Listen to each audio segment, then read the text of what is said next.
ದ್ವಿತೀಯ PUC ವಿದ್ಯಾರ್ಥಿಗಳಿಗೆ ಭೂಗೋಳಶಾಸ್ತ್ರ, ಈ ಭೂಗೋಳಶಾಸ್ತ್ರದ ಮೊದಲನೇ ಅಧ್ಯಾಯ ಏನಿದೆ ಅದರ ಬಗ್ಗೆ ನಾನೀಗ ಹೇಳ್ತಾ ಇದ್ದೀನಿ. ಹ್ಯೂಮನ್ ಜಿಯೋಗ್ರಫಿ ಮೊದಲನೇ ಚಾಪ್ಟರ್ ನಿಮಗೆ ಇರುವಂಥದ್ದು. ಹ್ಯೂಮನ್ ಜಿಯೋಗ್ರಫಿ ಬಗ್ಗೆ ನಾನು ಇಂಪಾರ್ಟೆಂಟ್ ಯಾವುದು ಬರುತ್ತೆ ಅನ್ನೋದ್ರ ಬಗ್ಗೆ ಇಲ್ಲಿ ಹೇಳ್ತಾ ಹೋಗ್ತೀನಿ. ಎಲ್ಲರಿಗೂ ಗೊತ್ತಿರೋ ಹಾಗೆ it is one of the branch of geography ಅಂತ ಗೊತ್ತಿದೆ. ಜಿಯೋಗ್ರಫಿನಲ್ಲಿ 2 ಬ್ರಾಂಚಸ್ ಇದೆ. ಅಂದರೆ ಭೂಗೋಳಶಾಸ್ತ್ರದಲ್ಲಿ 2 ವಿಭಾಗಗಳಿದೆ. ಒಂದು ಫಿಸಿಕಲ್ ಜಿಯೋಗ್ರಫಿ, ಮತ್ತೊಂದು ಹ್ಯೂಮನ್ ಜಿಯೋಗ್ರಫಿ. ನೀವು ಫಿಸಿಕಲ್ ಜಿಯೋಗ್ರಫಿ ಬಗ್ಗೆ ಈಗಾಗಲೇ ಫಸ್ಟ್ PUCನಲ್ಲಿ ಓದಿರ್ತೀರ. ಹಾಗಾಗಿ ಸೆಕೆಂಡ್ PUCನಲ್ಲಿ ನೀವು ಕಂಪ್ಲೀಟ್ ಹ್ಯೂಮನ್ ಜಿಯೋಗ್ರಫಿ ಬಗ್ಗೆ ಓದ್ತಾ ಹೋಗ್ತೀರಾ. ಈ ಮೊದಲನೇ ಚಾಪ್ಟ್ರಲ್ಲಿ ನಿಮಗೆ ಬರುವಂಥ ಪ್ರಶ್ನೆಗಳು ಯಾವ್ದ್ಯಾವುದು, ಹಾಗೆಯೇ ಇದನ್ನು ನಾನು ಮೊದಲನೇ ಚಾಪ್ಟರ್ ಈಸಿಯಾಗಿ ಹೇಗೆ ಓದಬಹುದು ಮತ್ತು ಬರೀಬಹುದು ಅನ್ನೋದನ್ನು ಹೇಳ್ತಾ ಹೋಗ್ತೀನಿ. ಇಲ್ಲಿ ನಿಮಗೆ ಇದರಲ್ಲಿ ಬರುವಂಥ ಪ್ರಶ್ನೆ ಹೆಚ್ಚಾಗಿ ವಾಟ್ ಈಸ್ ಹ್ಯೂಮನ್ ಜಿಯೋಗ್ರಫಿ ಅನ್ನೋದನ್ನು ನಿಮಗೆ ಕೇಳಬಹುದು. ಯಾಕಂದರೆ ಮೊದಲನೇ ಚಾಪ್ಟರ್ ಆಗಿರೋದ್ರಿಂದ ಇದು ಅತಿ ಪ್ರಮುಖ ಪ್ರಶ್ನೆ ಅಂತ ಹೇಳ್ಬೋದು. ವಾಟ್ ಈಸ್ ಹ್ಯೂಮನ್ ಜಿಯೋಗ್ರಫಿ ಅಂತ ಕೇಳಿದಾಗ ಇದು ಏನು ಇಲ್ಲ, ತುಂಬ ಸಿಂಪಲ್ ಆಗಿ ಬರೀಬೇಕಂದ್ರೆ study of man and environment relationship. Human geography is study of man and environmental relationship. ಇಷ್ಟೇ ಉತ್ತರ ಬರೆದ್ರೂ ಸಾಕು, ಆಯಿತಾ. ಅಂದರೆ ಮಾನವ ಮತ್ತು ಪರಿಸರದ ಸಂಬಂಧ ವಿವರಿಸೋದನ್ನೇ ಮಾನವ ಭೂಗೋಳಶಾಸ್ತ್ರ ಅಂತ ಕರಿತೀವಿ. ಇನ್ನೂ ಒಂದು ಉತ್ತರ ಬರೀಬಹುದು, human geography is the study of man made features, study of human and his activities ಅಂತ ಬರೆದ್ರೂ ಆಗುತ್ತೆ. ವಾಟ್ ಈಸ್ ಹ್ಯೂಮನ್ ಜಿಯೋಗ್ರಫಿ ಅಂದಾಗ human geography is the study of human and his activities, ಅಂದರೆ ಮನುಷ್ಯ ಮತ್ತು ಆತನ ಚಟುವಟಿಕೆಗಳ ಕುರಿತ ಅಧ್ಯಯನ ಹೀಗೂ ಬರೀಬಹುದು. ಅಥವಾ study of man and environment relationship ಅಂತ 1 ಮಾರ್ಕ್ಸ್ಗೆ ಚಿಕ್ಕದಾಗಿ ಬರೆದ್ರು, ಇದಕ್ಕೂ ಕೂಡ ನಿಮಗೆ ಮಾರ್ಕ್ಸ್ ಇದೆ. ಹಾಗೆಯೇ ನಿಮಗೆ ಇನ್ನೂ ಒಂದು ಪ್ರಶ್ನೆ ಕೇಳಿಬಿಡಬಹುದು, ಏನಂದರೆ name the 2 major divisions of geography ಅಂತ ಕೇಳ್ಬೋದು ಮೊದಲನೇ ಚಾಪ್ಟರಿಂದ. ಅಂದರೆ name the 2 major divisions of geography. ಭೂಗೋಳಶಾಸ್ತ್ರದ 2 ಶಾಖೆಗಳು, ಪ್ರಮುಖ ಶಾಖೆಗಳು ಯಾವುದು ಅಂದಾಗ ನೀವು ಫಸ್ಟ್ PUCನಲ್ಲಿ ಓದಿರುವಂಥ ಫಿಸಿಕಲ್ ಜಿಯೋಗ್ರಫಿ ಮತ್ತು ಈಗ ಓದ್ತಾ ಇರುವಂಥ ಹ್ಯೂಮನ್ ಜಿಯೋಗ್ರಫಿ, ಇದೆರಡೂ ಕೂಡ ಮೇಜರ್ ಡಿವಿಷನ್ಸ್ ಆಫ್ ಜಿಯೋಗ್ರಫಿ. ಇದಾದಮೇಲೆ ಮತ್ತೊಂದು ಪ್ರಮುಖ ಪ್ರಶ್ನೆ ಈ ಚಾಪ್ಟ್ರಿಂದ ಕೇಳ್ತಾರೆ, who is called the father of human geography. ಇದು ನಿಮಗೆ ಮ್ಯಾಚ್ ದ ಫಾಲೋಯಿಂಗಲ್ಲೂ ಕೂಡ ಕೇಳಬಹುದು, ಹೊಂದಿಸಿ ಬರೆಯಿರಿನಲ್ಲೂ. ಹಾಗೆಯೇ ಫಿಲ್ ಇನ್ ದ ಬ್ಲ್ಯಾಂಕ್ಸ್ ಅಂತ ಕೂಡ ಕೇಳಬಹುದು. Who is called the father of human geography ಅಂತ ಕೇಳಿದಾಗ ಫ್ರೀಡ್ರಿಚ್ ರಾಟ್ಜೆಲ್, ಇದನ್ನು ನೆನಪಿಟ್ಕೊಳ್ಳಿ, ಇದು ಕೂಡ ಪ್ರಮುಖ ಪ್ರಶ್ನೆ. ಹಾಗೆಯೇ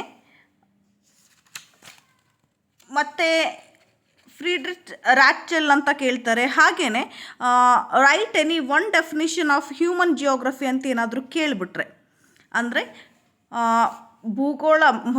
ಮಾನವ ಭೂಗೋಳಶಾಸ್ತ್ರ ಏನಿದೆ ಇದ್ರ ಬಗ್ಗೆ ಒಂದು ಡೆಫಿನಿಷನ್ ಬರೆಯಿರಿ, ವ್ಯಾಖ್ಯಾನ ಬರೆಯಿರಿ ಅಂತ ಹೇಳಿದಾಗ ಯಾರಾದರೂ ಜಿಯೋಗ್ರಫರ್ ಏನಿದ್ದಾರೆ ಅವರ ಹೆಸರನ್ನು ಮೆನ್ಷನ್ ಮಾಡಿ ಆ ಹೆಸರಿನ ಮುಂದೆ ಅವರು ಹ್ಯೂಮನ್ ಜಿಯೋಗ್ರಫಿ ಅಂದರೆ ಏನು ಹೇಳಿದ್ದಾರೆ ಅನ್ನೋದನ್ನು ನೀವು ಬರೀಬೇಕಾಗುತ್ತೆ.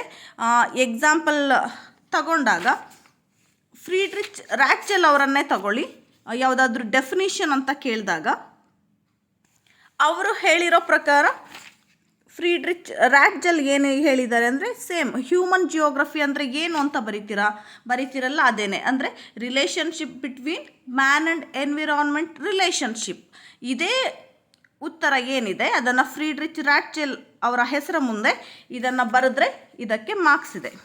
ಅದು ಬಿಟ್ಟರೆ ಇನ್ನು ಉಳಿದವರು ಅಂದಾಗ ಎಲೆನ್ ಸಿ ಸೆಂಪಲ್ ಇವರು ಹೇಳಿರೋ ಅಂಥದ್ದು, ಎಲೆನ್ ಸಿ ಸೆಂಪಲ್ ಅವ್ರು ಹೇಳಿರೋದು study of changing relationship between the unresting man and the unstable earth ಅಂತ ಎಲೆನ್ ಸಿ ಸೆಂಪಲ್ ಅವರು ಹೇಳಿದ್ದಾರೆ.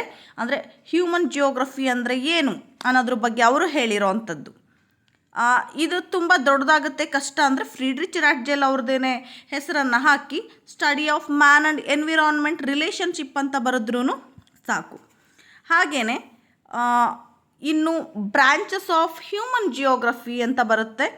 ಈಗಾಗಲೇ ನಿಮಗೆ ಬ್ರಾಂಚಸ್ಗಳ ಬಗ್ಗೆ ಗೊತ್ತಿರುತ್ತೆ.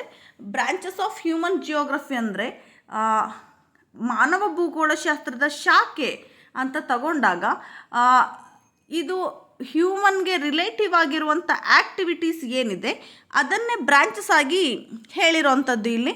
ಈಗ ಉದಾಹರಣೆ ಹೇಳಬೇಕಂದ್ರೆ ಎಕನಾಮಿಕ್ ಜಿಯೋಗ್ರಫಿ, ಪೊಲಿಟಿಕಲ್ ಜಿಯೋಗ್ರಫಿ, ಹಾಗೆಯೇ urban geography, cultural and social geography, population geography, settlement geography, ಆಯಿತಾ. ಹೀಗೆ ಇನ್ನೂ ಅನೇಕ ಬ್ರಾಂಚ್ಗಳಿದೆ. ಅರ್ಬನ್ ಜಿಯೋಗ್ರಫಿ, ರೂರಲ್ ಜಿಯೋಗ್ರಫಿ ಅಂತ ಕೂಡ ನೀವು ಬರೀಬಹುದು. ಹಾಗೆಯೇ ಪಾಪ್ಯುಲೇಷನ್ ಜಿಯೋಗ್ರಫಿ ಇರುತ್ತೆ, ಸೆಟಲ್ಮೆಂಟ್ ಜಿಯೋಗ್ರಫಿ ಇರುತ್ತೆ, ಮತ್ತು ಟ್ರಾನ್ಸ್ಪೋರ್ಟೇಷನ್ ಜಿಯೋಗ್ರಫಿ ಕೂಡ ಇರುತ್ತೆ, ಕಮ್ಯುನಿಕೇಷನ್ ಜಿಯೋಗ್ರಫಿ ಇರುತ್ತೆ. ನೀವು ಯಾವುದನ್ನಾದರೂ ಅಂದರೆ ಮನುಷ್ಯನಿಗೆ ಸಂಬಂಧಿಸಿರುವಂಥ ಬ್ರಾಂಚಸ್ ಏನಿದೆ ಅಂದರೆ ಹ್ಯೂಮನ್ ಆ್ಯಕ್ಟಿವಿಟೀಸ್ಗೆ ರಿಲೇಟೆಡ್ ಇರುವಂಥ ಬ್ರಾಂಚಸ್ಗಳನ್ನು ಬರೆಯಿರಿ. ಅದಾದ ನಂತರ ನಿಮಗೆ ಇದರಲ್ಲಿ ಸೆಟಲ್ಮೆಂಟ್ ಜಿಯೋಗ್ರಫಿನಲ್ಲಿ ನಿಮಗೆ ಪ್ರಶ್ನೆಯನ್ನು ಕೇಳಬಹುದು. ಅಂದರೆ mention any 2 elements of settlement geography, ಇದು ಕೇಳಬಹುದು. ಅಂದರೆ 2 ಎಲಿಮೆಂಟ್ಸ್ ಏನಿದೆ ಸೆಟಲ್ಮೆಂಟ್ ಜಿಯೋಗ್ರಫಿದು ಅದನ್ನು ಬರೆಯಿರಿ ಅಂದಾಗ ಲೊಕೇಶನ್, ಡಿಸ್ಟ್ರಿಬ್ಯೂಷನ್, ಫಾರ್ಮ್, ಫಂಕ್ಷನ್ ಅಂತ ಕೆಲವೊಂದು ಎಲಿಮೆಂಟ್ಸ್ ಇದೆ. ಅದರಲ್ಲಿ ಯಾವುದಾದ್ರೂ 2 ನೀವು ಬರೀಬೇಕಾಗತ್ತೆ. ಅದರಲ್ಲಿ location, distribution, density, form, function ಇದಿಷ್ಟರಲ್ಲಿ ಯಾವುದಾದ್ರೂ 2 ನೀವು ಬರೆಯಿರಿ. ಹಾಗೆಯೇ mention any 4 important branches of human geography ಅಂದಾಗ economic geography, political geography, urban geography, population geography ಯಾವುದನ್ನಾದರೂ ಬರೀಬಹುದು.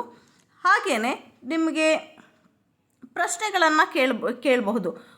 ವಾಟ್ ಈಸ್ ಪಾಪ್ಯುಲೇಷನ್ ಜಿಯೋಗ್ರಫಿ ಅಂತ ಕೇಳಿದಾಗ ಸೈಂಟಿಫಿಕ್ ಸ್ಟಡಿ ಆಫ್ ಪಾಪ್ಯುಲೇಷನ್, ಇಷ್ಟೇ ಉತ್ತರ. 1 ಮಾರ್ಕ್ಸಲ್ಲಿ ಸಿಂಪಲ್ ಆಗಿ ಬರೀತೀರ ಅಂದರೆ ಸೈಂಟಿಫಿಕ್ ಸ್ಟಡಿ ಆಫ್ ಅಥವಾ ಸಿಸ್ಟಮ್ಯಾಟಿಕ್ ಸ್ಟಡಿ ಆಫ್ ಪಾಪ್ಯುಲೇಷನ್ ಅಂತಷ್ಟೇ ಬರೀಬಹುದು. 2 ಮಾರ್ಕ್ಸ್ಗೆ ಏನಾದರೂ ಕೇಳಿದಾಗ ಪಾಪ್ಯುಲೇಷನ್ ಅಲ್ಲಿ ಫುಲ್ ಸ್ಟಾಪ್ ಇಟ್ಟ ನಂತರ ಪಾಪ್ಯುಲೇಷನ್ಗೆ ಸಂಬಂಧಿಸಿರೋ ಹಾಗೆ density of population, distribution of population, location of population, ಹೀಗೆ ನೀವು ಇನ್ನೊಂದಷ್ಟು ಪಾಯಿಂಟ್ಗಳನ್ನು ಆ್ಯಡ್ ಮಾಡ್ತಾ ಹೋಗ್ಬೋದು. ಹಾಗೆಯೇ ಅರ್ಬನ್ ಜಿಯೋಗ್ರಫಿ ಅಂತ ಕೇಳಿದಾಗಲೂ ಅಷ್ಟೇ ಸೈಂಟಿಫಿಕ್ ಅಥವಾ systematic study of urban areas ಅಷ್ಟೇ. ಅರ್ಬನ್ ಜಿಯೋಗ್ರಫಿ ಅಂದರೆ scientific study of urban areas. ಜೊತೆಗೆ ಇನ್ನೊಂದು ಸ್ವಲ್ಪ ಎಕ್ಸ್ಟೆಂಡ್ ಮಾಡ್ತೀರಾ ಅಂದರೆ ಅರ್ಬನ್ ಜಿಯೋಗ್ರಫಿ ಅಂತ ಆದಮೇಲೆ ಅರ್ಬನ್ ಏರಿಯಾಸ್ ಅಂತ ಆದಮೇಲೆ urban location, urban distribution, urban population, ಹೀಗೆ ಇನ್ನೊಂದಷ್ಟು ಅರ್ಬನ್ ಬಗ್ಗೆ ಸೇರಿಸ್ತಾ ಹೋಗಿ. ತುಂಬ ಈಸಿ ಇದೆ. ನಿಮಗೆ ಬ್ರಾಂಚಸ್ ಏನಾದರೂ ಇನ್ನೊಂದಷ್ಟು ಎಕ್ಸ್ಪ್ಲನೇಷನ್ ಬೇಕು ಅಂದರೆ ನಾನು ನೆಕ್ಸ್ಟ್ ವಿಡಿಯೋದಲ್ಲಿ ಮಾಡ್ತೀನಿ. ನಿಮಗೆ ಅಗತ್ಯ ಇದ್ದರೆ ಮೆಸೇಜ್ ಮಾಡಿ. ಮೊದಲನೇ ಚಾಪ್ಟರ್ ಇನ್ನೊಂದು ಸ್ವಲ್ಪ ಎಕ್ಸ್ಟೆಂಡ್ ಮಾಡಿ ಹೇಳಿ ಅಂತ ಹೇಳಿದ್ರೆ ನಾನಿಲ್ಲಿ ಅತಿ ಕಡಿಮೆ ಸಮಯದ ವಿಡಿಯೋ ಹಾಕ್ತಾ ಇರೋವಂಥದ್ದು. ಇನ್ನು describe the branches of human geography ನಿಮಗೆ 5 ಮಾರ್ಕ್ಸ್ಗೆ ಕೇಳ್ತಾರೆ. ಕೇಳಿದಾಗ ಡಿಸ್ಕ್ರೈಬ್ ದಿ ಬ್ರಾಂಚಸ್ ಅಂದರೆ ಹ್ಯೂಮನ್ ಜಿಯೋಗ್ರಫಿ ಬ್ರಾಂಚಸ್ ಏನಿದೆ ಅದನ್ನು ಒಂದು 2-3 ಲೈನಲ್ಲಿ ನೀವು ಎಕ್ಸ್ಪ್ಲೇನ್ ಮಾಡೋವಂಥದ್ದು. ಈಗ example first one economic geography ಅಂತ ಹಾಕಿದ್ರೆ